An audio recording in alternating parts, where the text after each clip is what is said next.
खूप दिवस झालं याला लावलेलं मी आणि लांब ठेवलं होतं जरा. मी याच्या जवळ गेलेच नव्हते खूप दिवस. फक्त पाणी तेवढं दिलं जातं. पण म्हटलं जरा आज जवळ घ्यावं याला आणि याच्याबरोबर काय काय झालेलं आहे ते पण पाहावं. याच्यावरती बरीचशी धूळ बसली होती.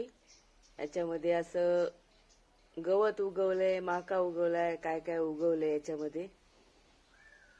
आणि हे खूप असं भरगच्च झालेलं आहे.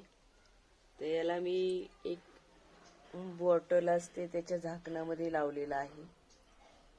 खूप थोडा पेस आहे खाली.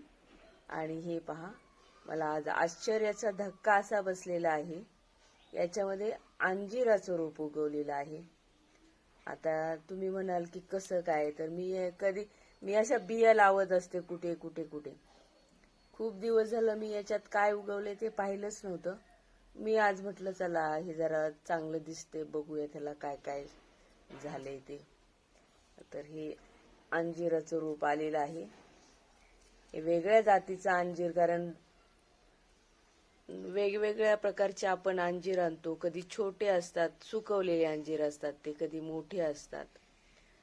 आणि कधीतरी याचं बी मी याच्यामध्ये लावलेलं आणि अजून एक रोप मला असंच सापडलेलं आहे. ते पण तुम्हाला दाखवते. तर याची जात वेगळी आहे. जे मी काल परवाच्या व्हिडिओमध्ये दाखवलेलं त्याचे पानं वेगळी आहेत.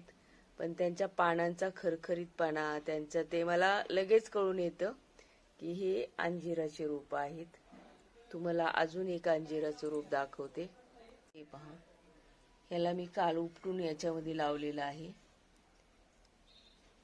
तर हे आणि हे सेमच आहे.